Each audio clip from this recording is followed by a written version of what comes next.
Hello, good morning दोस्तों। कैसे हैं आप सब? आई होप आप बहुत अच्छे होंगे और अपनी पढ़ाई में व्यस्त होंगे। जैसा कि अपन पढ़ रहे थे कक्षा 9th की बुक से राजस्थान के स्वतंत्र क्रांतिकारी। तो अब उनसे संबंध अपन पढ़ते हैं कुछ प्रमुख क्वेश्चन जो कि एग्ज़ाम में आए हुए हैं। किससे कैसे आए हैं, किस तरीके से आए हैं, तो अपन इसको देखेंगे तो अपन को उनका पैटर्न समझ में आएगा। अब देखिए आप, राजस्थान सरकार के द्वारा प्रकाशित पुस्तक कौन सी है जिसमें राज्य के स्वतंत्रता सेनानियों की कीर्ति गाथाएं हैं? तो वो कौन सी पुस्तक है जिसमें राजस्थान के स्वतंत्र सेनानियों की कीर्ति गाथाएं हैं? वो है देश के दीवाने। राजस्थान सरकार के द्वारा प्रकाशित देश के दीवाने नामक पुस्तक में राजस्थान के स्वतंत्रता सेनानियों की कीर्ति गाथाओं के वर्णन हेतु सरकार ने राजस्थान के 51 स्वाधीनता सेनानियों के नामों को सम्मिलित किया है। अब नेक्स्ट देखिए, स्वतंत्रता सेनानी एवं शहीद सागर मलगोपा कहाँ के निवासी थे? तो ये कहाँ के थे? जैसा कि अपन ने पढ़ा था, ये जैसलमेर के थे। अब देखिए इसके बारे में इसकी व्याख्या। सागर मलगोपा, इनका जन्म जैसलमेर में हुआ। जैसलमेर के तत्कालीन वायसराय महारावल कौन से थे? जवाहर सिंह थे। उनके अत्याचारों का डट के इन्होंने विरोध किया और विरोध के कारण इन्हें राजद्रोह के आरोप में 25 मई 1941 को 6 वर्ष के लिए जेल में डाल दिया गया। यह अमानवीय यातनाएं देने के बाद जेल में ही 4 अप्रैल 1946 को उनके शरीर पर मिट्टी तेल छिड़ककर जिंदा जला दिया। उन्होंने आज़ादी के दीवाने व जैसलमेर में गुंडा राज नामक पुस्तक लिखी थी। नेक्स्ट देखिए, जैसे कि इस क्वेश्चन में आप आगे देखिए, सागर मलगोपा को राजद्रोह के आरोप में कितने वर्ष के कठोर कारावास की सजा सुनाई गई थी? तो कितने वर्ष की सुनाई गई थी? 6 वर्ष की सुनाई गई थी। अब नेक्स्ट क्वेश्चन देखिए, जैसलमेर का गुंडा राज शासक पुस्तक किसकी थी? तो सागर मलगोपा की थी। अब नेक्स्ट देखिए, एक स्वतंत्रता सेनानी के द्वारा एक काव्य का पाठ 9 रत्नों के पंजों से बंचो भूप जवार तुम जैशान के किले पे तिरंगा पाओगे एक राजा के दरबार में किया गया। यह जैशान शब्द का क्या अर्थ है? तो जैशान का अर्थ क्या है? जैसलमेर है। अब देखिए, प्रजामंडल आंदोलन के दौरान जोधपुर जेल में अव्यवस्था व अन्याय के विरुद्ध भूख हड़ताल करने के कारण स्वास्थ्य खराब हो जाने से 19 जून 1942 को किस स्वतंत्रता सेनानी की मृत्यु हुई? तो ये किसकी हुई थी? जैसा कि अपने पढ़ा, बाल मुकुंद बिस्सा की हुई। राजस्थान का जतिन दास भी इनको कहा जाता है। बाल मुकुंद बिस्सा का जन्म 1908 में पीलवा गांव डीडवाना में हुआ। जोधपुर जेल में राज बंदियों के साथ दुर्व्यवहार एवं खराब भोजन की व्यवस्था के विरोध में भूख हड़ताल करने के कारण स्वास्थ्य खराब हो जाने से 1942 में इनकी मृत्यु हो गई। अब नेक्स्ट देखिए, जेल में अन्याय के खिलाफ भूख हड़ताल के कारण मारवाड़ लोक परिषद के किस नेता की मृत्यु कब हुई? 19 जून 1942 को किसकी हुई थी? बाल मुकुंद बिस्सा की हुई थी। अब नेक्स्ट देखिए, राजस्थान के जतिन दास कौन कहलाते हैं? ये कहलाते हैं बाल मुकुंद बिस्सा कहलाते हैं। अब नेक्स्ट क्वेश्चन देखिएगा आप, राजस्थान के किस क्रांतिकारी को तिहाड़ जेल में रखा गया था? तो तिहाड़ जेल में किसको रखा गया था? गोपाल सिंह खरवा को रखा गया था। देखिए, अजमेर मेरवाड़ा में खारवा ठिकाने के जागीरदार थे गोपाल सिंह खारवा को ब्रिटिश विरोधी होने के कारण टोडगढ़ किले में बंदी बनाया गया। वहां से फरार होने पर उन्हें इस्लामाबाद में पकड़कर अजमेर की तिहाड़ जेल में रखा गया और ये आर्य समाज के सिद्धांतों से प्रभावित थे। अब नेक्स्ट क्वेश्चन देखिए, गोपाल सिंह खरवा को ये किससे प्रभावित थे? तो ये किससे थे? आर्य समाज से प्रभावित थे। नेक्स्ट क्वेश्चन देखिए, राजस्थान के जयपुर में राजनीतिक चेतना को सर्वप्रथम जन्म देने वाला व्यक्ति कौन था? वो कौन था भाई? वो था अर्जुन लाल सेठी। अब देखिए, अर्जुन लाल सेठी जिनका जन्म 1880 में जयपुर में जैन परिवार में हुआ था। बीए करने के बाद राज सेवा में आने के लिए आग्रह किया गया तो उन्होंने उत्तर दिया कि अर्जुन लाल नौकरी करेगा तो अंग्रेजों को भारत से बाहर कौन निकालेगा? सेठी जी का जयपुर राज्य में जन जागृति के जनक कहे जाते हैं। अजमेर में लोगों को राजनीतिक शिक्षा देने के लिए उन्होंने जैन शिक्षा सोसाइटी 1907 में इसकी स्थापना करी थी। 1908 में इन्होंने जैन वर्धन पाठशाला को जयपुर में स्थानांतरित कर इसमें क्रांतिकारियों को प्रशिक्षण दिया। अब नेक्स्ट क्वेश्चन देखिए, 1908 में जयपुर में वर्धमान विद्यालय की स्थापना किसने करी? तो ये अर्जुन लाल सेठी ने करी। फिर नेक्स्ट क्वेश्चन देखिए, भारत की स्वतंत्रता से लगभग 40 वर्ष पूर्व वर्धमान विद्यालय जयपुर के प्रस्तुतिकार एवं इसकी स्थापना के उद्देश्य हैं। तो इसकी स्थापना के क्या उद्देश्य थे? अर्जुन लाल सेठी एवं क्रांतिकारी नौजवानों को तैयार करना वर्धमान विद्यालय जयपुर का उद्देश्य था। नेक्स्ट क्वेश्चन देखिए, अर्जुन लाल सेठी ने 1908 में वर्धमान पाठशाला की स्थापना किस स्थान पे की थी? तो जैसा कि अपन को पता है कि अर्जुन लाल सेठी कहाँ के थे, तो अर्जुन लाल सेठी खुद जयपुर के थे, तो आपको ये जयपुर में ही स्थापना करेंगे। फिर नेक्स्ट क्वेश्चन देखिए, अर्जुन लाल सेठी के द्वारा राजस्थान सेवा संघ का गठन किस विख्यात के सलाह मानकर इन्होंने किया था? तो किसकी सलाह मानी थी इन्होंने मानी थी गांधी जी की, महात्मा गांधी जी की। अब नेक्स्ट क्वेश्चन देखिए, अर्जुन लाल सेठी के संबंध में निम्नलिखित में से कौन सा कथन सही नहीं है?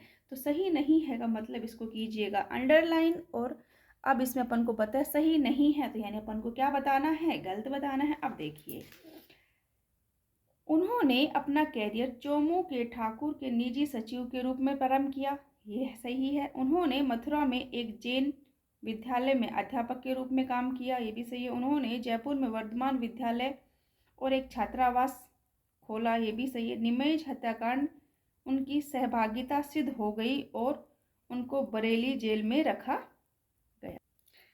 अब देखिए, अर्जुन लाल सेठी के द्वारा बनारस के एक धनिक मेहनत की हत्या करने का षड्यंत्र तैयार किया। इनके लिए उन्होंने अर्जुन लाल सेठी ने माणक चंद, ठीक है, मोती चंद, जोरावर सिंह, जयचंद को नियुक्त किया था। कितने व्यक्ति हो गए? 4 व्यक्ति हो गए। विष्णु दत्त के नेतृत्व में इस दल ने बनारस की ओर प्रस्थान किया।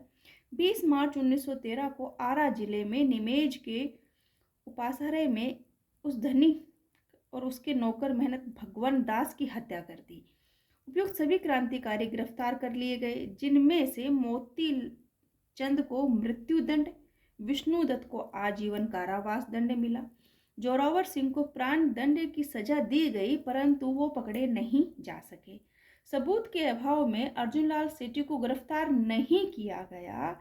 इसके बावजूद उन्हें मद्रास राज्य की वेलूर जेल में 5 वर्ष तक नजरबंद रखा गया। जैसे कि इसमें था बरेली जेल में, तो बरेली जेल में किसको रखा गया था? आप प्लीज कमेंट्स करके बताना कि बरेली जेल में किस क्रांतिकारी को रखा गया था। अब अपन नेक्स्ट क्वेश्चन पढ़ते हैं। आरा से निमेज षड्यंत्र कांड भी कहा जाता है। निम्नलिखित में से कौन कौन से क्रांतिकारी इसमें सम्मिलित थे? तो जैसा कि अपन ने पीछे पढ़ा, तो इसमें कौन कौन सम्मिलित था? मोती चंद था, माणक चंद था और जयचंद था। अमीर चंद इसमें नहीं थे। अब नेक्स्ट है, मदन पराजय पार्श्व यज्ञ किस स्वतंत्रता सेनानी की कृतियां थी? तो ये किसकी थी? अर्जुन लाल सेठी की थी। इसकी व्याख्या देखिए, अजमेर में रहते हुए अर्जुन लाल सेठी ने शूद्र मुक्ति, स्त्री मुक्ति, महेंद्र कुमार आदि पुस्तकें लिखी। मद्रास के वेलूर जेल में उन्होंने 70 दिन का अनशन किया, जो कि देश के राजनीतिक इतिहास में पहला अनशन माना जाता है। मदन पराजय, पार्श्व यज्ञ आदि उनकी प्रमुख कृतियां है। नेक्स्ट क्वेश्चन देखिए, शूद्र मुक्ति के लेखक कौन है? तो शूद्र मुक्ति के लेखक कौन है? अर्जुन लाल सेठी है। किसकी बरेली की जेल में अमानुष यातनाओं के कारण मृत्यु हुई थी? तो देखिए किसकी हुई थी?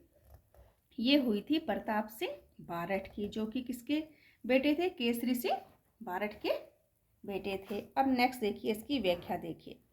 प्रताप सिंह बारठ का जन्म 1893 ईस्वी में शाहपुरा में हुआ।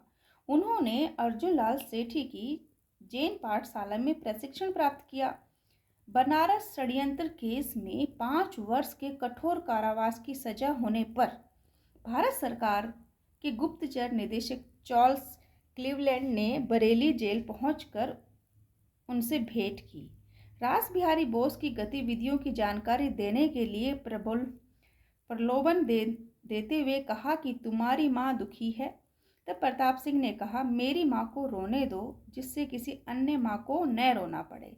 अपनी माँ को हंसाने के लिए मैं हजारों माताओं को रुलाना नहीं चाहता। नेक्स्ट क्वेश्चन देखिए, किस षड्यंत्र केस में प्रताप सिंह बारठ को कारावास मिला? तो किस में मिला? बनारस षड्यंत्र केस में। और कौन सी जेल में? बरेली जेल में इनको रखा गया। अब देखिए, स्वतंत्रता सेनानी प्रताप सिंह बारठ की जन्मस्थली कहाँ है? शाहपुरा में है। नेक्स्ट क्वेश्चन देखिए, किस जेल में प्रताप सिंह बारठ की मृत्यु हुई थी? तो किस जेल में हुई थी? बरेली जेल में हुई थी। अब देखिए, स्वतंत्रता सेनानी केसरी सिंह बारठ की जन्मस्थली कहाँ है? शाहपुरा में है। और जैसा कि बाप बेटों की जन्मस्थली कहाँ हो गई? शाहपुरा में हो गई। अब इसकी व्याख्या देखिए, केसरी सिंह बारठ 21 नवंबर 1872 के देवपुरा, शाहपुरा भीलवाड़ा का जिला गांव में जन्मे। केसरी सिंह बारठ कवि एवं महान देशभक्त थे। उन्होंने वीर भारत सभा, जो कि 1910 में नामक एक गुप्त क्रांतिकारी संगठन की स्थापना करी, महत्वपूर्ण योगदान दिया। साधु प्यारे राम हत्याकांड में उन्हें 20 वर्ष की सजा हुई थी। इन्हें राजस्थान में से दूर हजारीबाग केंद्रीय जेल बिहार भेज दिया गया, लेकिन सरकार के आदेश से पहले ही मुक्त कर दिए गए। इनका पूरा परिवार ही क्रांतिकारी गतिविधियों में संलग्न था। केसरी सिंह के पुत्र प्रताप सिंह व उनके अनुज जोरावर सिंह तथा उनकी जयमाता ईश्वरदान भी वीर भारत सभा में सम्मिलित हुए। प्रसिद्ध क्रांतिकारी रासबिहारी बोस ने कहा था, ऐसा उदाहरण तो है कि पिता ने पुत्र को देश की बलिवेदी पर चढ़ने को भेज दिया, परंतु मेरे सामने केसरी सिंह का यह पहला उदाहरण है जिसने अपने पुत्र के साथ जयमाता को भी आगे कर दिया। राजनीति में वे इटली के राष्ट्रपिता मेजिनी को अपना गुरु मानते थे। केसरी सिंह की राष्ट्रीय भावना से ओतप्रोत थी। इनकी प्रमुख रचनाओं में चेतावनी राज चुंगटिया, रूठी रानी, राज सिंह चरित्र, प्रताप चरित्र, कुसुमांजलि, दुर्गादास चरित्र, जसवंत सिंह चरित्र प्रसिद्ध है। केसरी सिंह जी ने वीर सावरकर के द्वारा लिखित मेजिनी की जीवनी मराठी पुस्तक का हिंदी में अनुवाद किया। नेक्स्ट क्वेश्चन देखिए, वीर भारत सभा का गठन किसने किया था? तो वीर भारत का गठन किसने किया था? 1910 में केसरी सिंह बारठ ने किया। नेक्स्ट क्वेश्चन, भारत में एकमात्र ठाकुर केसरी सिंह बारठ ऐसे व्यक्ति हैं जिन्होंने भारत माता की दास्तां की श्रृंखलाओं को काटने के लिए अपने समस्त परिवार को स्वतंत्रता के युद्ध में झोंक दिया। यह कथन किसने कहा? ये कहा था रासबिहारी बोस ने कहा था। हमें भारतीय इतिहास में स्वतंत्रता सेनानियों की अनेक ऐसे उदाहरण मिलते हैं जिन्होंने भारत की स्वतंत्रता के लिए अपने पुत्रों का बलिदान कर दिया, किंतु केसरी सिंह बारठ का एकमात्र ऐसा उदाहरण है जिन्होंने पुत्र के साथ साथ अपने दामाद को भी मातृभूमि की स्वतंत्रता प्राप्ति के लिए बलिदान के लिए भेज दिया गया था। यह कथन किसका था? तो ये भी रासबिहारी बोस का ही था। नेक्स्ट क्वेश्चन है, केसरी सिंह बारठ द्वारा नहीं लिखा गया, तो नहीं लिखा गया बताना है अपन को। तो दुर्गादास चरित्र लिखा था, राज सिंह चरित्र लिखा था, प्रताप चरित्र लिखा था, लेकिन रूठी रानी और प्रेम नहीं लिखा था भाई। अब नेक्स्ट क्वेश्चन आप देखिए, नेक्स्ट क्वेश्चन में है क्रांतिकारी रचना चेतावनी राज चुंगटिया के रचयिता कौन है? बहुत प्रसिद्ध है। ये कौन है? ये है केसरी सिंह बारठ। ठीक है, केसरी सिंह बारठ चेतावनी राज चुंगटिया 1360 में डिंगल भाषा में मेवाड़ के महाराणा फतेह सिंह को भेजे गए थे, जिन्हें पढ़कर महाराणा का स्वाभिमान जागृत हो गया और वे कर्जन के द्वारा एडवर्ड सप्तम के सम्मान में आयोजित दिल्ली दरबार में सम्मिलित नहीं हुए। अब नेक्स्ट क्वेश्चन देखिएगा, केसरी सिंह बारठ ने चेतावनी राज चुंगटिया किसको संबोधित करते हुए लिखा? ये किसको लिखा था? फतेह सिंह को लिखा था, महाराणा फतेह सिंह को, जो कि उदयपुर के थे। नेक्स्ट क्वेश्चन है, केसरी सिंह बारठ ने मेवाड़ के महाराणा को 13 सोटे किस भाषा में लिखे थे? तो किस भाषा में लिखे थे? ये है डिंगल भाषा में लिखे थे। अब नेक्स्ट क्वेश्चन देखिएगा, कौन सी कविता सुनने के बाद शाही नरेश ब्रिटिश वायसराय से मिलने के लिए दिल्ली नहीं गए? तो कौन सी थी भाई? चेतावनीराव चुंगटिया। अब नेक्स्ट क्वेश्चन देखिए, 1903 में एवं 1911 में आयोजित दिल्ली दरबार में राजस्थान के किस शासक ने भाग नहीं लिया भाई? उदयपुर के महाराणा फतेह सिंह ने नहीं लिया। अब नेक्स्ट क्वेश्चन देखिए, क्रांतिकारी जिसे प्यारे लाल हत्याकांड की सजा मिली थी, तो प्यारे लाल हत्याकांड में किसको सजा मिली? केसरी सिंह बारठ को मिली थी। अब देखिए इसकी व्याख्या देखिए, जोधपुर के धनी साधु प्यारे लाल को योजना अनुसार कोटा लाया गया। 25 जून 1912 ईस्वी में हीरालाल जालोरी ने साधु की हत्या कर दी, लेकिन धन नहीं मिला। परिणाम स्वरूप केसरी सिंह बारठ, हीरालाल जालोरी, रामकरण, सोमदत्त लहरी को साधु की हत्या के आरोप में गिरफ्तार कर लिया गया था। मुकदमे के दौरान लक्ष्मी नारायण कायस्थ मुखबिर बन गया। केसरी सिंह बारठ, सोमदत्त लहरी, रामकरण को 20-20 वर्षों का तथा हीरालाल जालोरी को 7 वर्ष का कारावास का दंड दिया गया था। अब नेक्स्ट क्वेश्चन देखिए, कौन सा मेहनत प्यारेलाल हत्याकांड के संबंध में नहीं था? अब तो देखिए इसमें रामकरण था, केसरी सिंह था, सोमदत्त था, मोहनलाल जालोरी नहीं था। अब नेक्स्ट क्वेश्चन देखिए, 23 दिसंबर 1912 को लॉर्ड होल्डिंग पर वर्धमान विद्यालय जयपुर के विद्यार्थी ने बम फेंका। वह कौन था? वो कौन था भाई? वो जोरावर सिंह थे। अब देखिए, और जोरावर सिंह कौन थे? केसरी सिंह बारठ के छोटे भाई थे। अब इसकी व्याख्या देखिए, केसरी सिंह बारठ के छोटे भाई प्रताप सिंह बारठ के चाचा जोरावर सिंह बारठ ने लॉर्ड होल्डिंग पर 23 दिसंबर 1912 को दिल्ली के चांदनी चौक पर गुजरते समय बम फेंका, जिसके कारण वायसराय के कंधे पर घाव हो गया और उनका महाराव मारा गया। जोरावर सिंह बारठ को अपने जीवन काल में पकड़े नहीं जा सके। पूरे जीवन भूमिगत होकर उन्होंने अमरदास बैरागी के रूप में वो घूमते रहे। अब देखिए किसको कौन सी जेल में डाला गया, उसमें अपन को सुसम्मिलित नहीं बताना है। अब देखिए, अर्जुनलाल सेठी को बेलूर जेल में डाला गया, केसरी सिंह को हजारीबाग में डाला गया, विजय सिंह को टोडगढ़ जेल में डाला गया, लेकिन जोरावर सिंह तो कभी पकड़े ही नहीं गए भाई। तो इसको कौन सी जेल में डाला गया? जो पकड़े ही नहीं गए तो जेल में तो कैसे जाएंगे? तो अब ये जैसे बरेली जेल है, तो बरेली जेल में कौन गए थे? बरेली जेल में गए थे प्रताप सिंह। अब देखिए नेक्स्ट क्वेश्चन देखिएगा, निम्नलिखित में से किसने अमरदास बैरागी छदम नाम रखकर अपना अधिकांश समय मालवा व वागड़ में निकाला? तो किसने निकाला था? ये निकाला था जोरावर सिंह बारठ ने। अब नेक्स्ट क्वेश्चन आप देखिएगा, निम्न में से कौन सा क्रांतिकारी आजीवन अंग्रेजों के पकड़ में नहीं आए भाई? जोरावर सिंह कभी पकड़ में नहीं आए। अब देखिए, चिड़ावा के गांधी किसे कहा गया है? चिड़ावा का गांधी कहा गया है मास्टर प्यारेलाल गुप्ता को। अब देखिए इसमें देखिए, सीकर की तरह शेखावटी क्षेत्र में अन्य जागीरदार भी किसानों पर अत्याचार करने में पीछे नहीं रहे। 1922 में मास्टर प्यारेलाल गुप्ता ने चिड़ावा में अमर सेवा समिति की स्थापना की। मास्टर प्यारेलाल गुप्ता उत्तर प्रदेश के अलीगढ़ जिले के रहने वाले थे तथा उन्हें चिड़ावा का गांधी कहलाते थे। अब देखिए, स्वतंत्रता सेनानी में गांधी जी के उपनाम पे एक दृश्य देखिए, वागड़ का गांधी कौन था भाई? भोगीलाल पांड्या। राजस्थान का गांधी गोकुलभाई भट्ट। गांधी जी की मानस पुत्री कौन थी? तो श्रीमती सत्यभामा, जो कि बूंदी की थी। गांधी जी के 5वें पुत्र जमनालाल बजाज। चिड़ावा के गांधी मास्टर प्यारेलाल गुप्ता। अब नेक्स्ट क्वेश्चन देखिए, गांधी जी के पुत्र के नाम से कौन विख्यात है? तो जमनालाल बजाज। गांधी जी के 5वें पुत्र के रूप में विख्यात जमनालाल बजाज का जन्म 1889 में काशी के ब्रास गांव सीकर में हुआ था। हरिजन उद्धार हेतु प्रयत्नशील रहे। बजाज ने अंग्रेजी से प्राप्त राय बहादुर की उपाधि लौटाकर अपना देश प्रेम का परिचय दिया था। कौन एक भरतपुर राज्य के षड्यंत्र आंदोलन के नेता हैं? तो कौन है? किशनलाल सोनी। भरतपुर में श्री किशनलाल सोनी के प्रयासों से जन जागृति आंदोलन चला। इन्हीं के प्रयासों से दिसंबर 1938 में भरतपुर प्रजामंडल की स्थापना हुई। नेक्स्ट क्वेश्चन देखिए, 1930 के दशक में भरतपुर में राजनीतिक जागृति का श्रेय किसको दिया जाता है?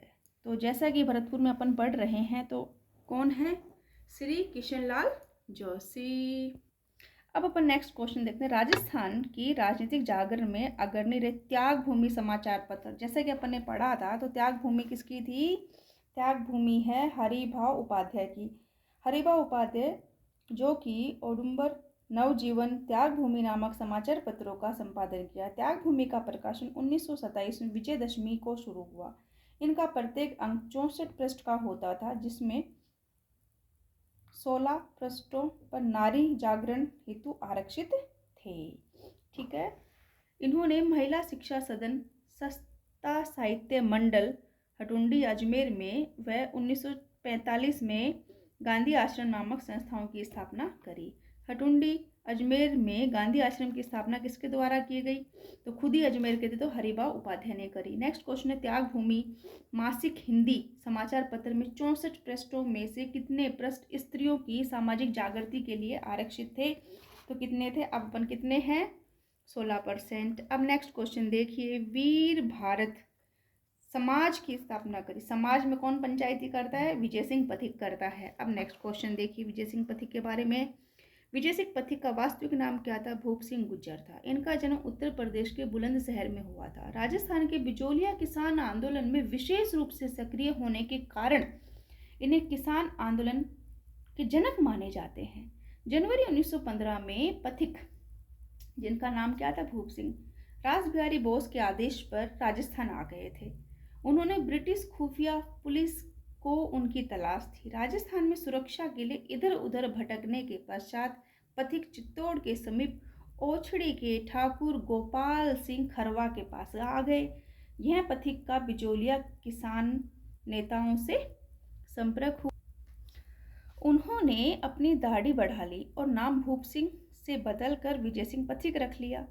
बिजोलिया आकर उन्होंने विद्या प्रचारणी सभा की स्थापना करी। उन्होंने शस्त्र संग्रह क्रांतिकारियों के सहयोग के लिए वीर भारत समाज की स्थापना करी। 1917 में उन्होंने उपरमाल पंचमोड़ की स्थापना करी। बिजोलिया के क्रांति का सूत्रपात किया। 1921 में अजमेर में जन जागरण हेतु राजस्थान सेवा संघ की स्थापना करी व अजमेर में नवीन राजस्थान, वर्धा में राजस्थान केसरी नामक समाचार पत्र के प्रकाशन में उल्लेखनीय कार्य किया। उन्होंने कानपुर से प्रकाशित होने वाले समाचार पत्र प्रताप के माध्यम से बिचौलिया किसान आंदोलन को समूचे राजस्थान में चर्चा का विषय बना दिया। उन्होंने व्हाट ऑफ इंडियन स्टेट नामक पुस्तक की रचना करी। विजय सिंह पथिक का मूल नाम क्या था भाई? भूप सिंह था। किस व्यक्ति के कहने पर विजय सिंह पथिक ने राजस्थान की क्रांति का आयोजन करने के लिए खरवा ठाकुर गोपाल सिंह के पास आए थे? किसके कहने से आए थे? रासबिहारी बोस के कहने से आए थे। नेक्स्ट क्वेश्चन देखिए, उपरमाल पंच बोर्ड का गठन किसने किया था? तो ये किसने किया था? विजय सिंह पथिक ने किया था। अब देखिए, जैसा कि अभी इस टाइप के ज़्यादा क्वेश्चन आ रहे हैं, तो इसको ध्यान से देखिए। विजय सिंह पथिक से संबंधित सही कथनों पर विचार कीजिए। रासबिहारी बोस के क्रांतिकारी दल से संबंधित थे, ठीक है। इन्होंने विद्या प्रचारणी सभा स्थापित करी थी, सही है। सेवा समिति की स्थापना भी करी थी। साधु सीताराम दास के साथ मिलकर एक अखाड़ा भी स्थापित किया था। तो ये उपयुक्त सभी इसका सत्य है।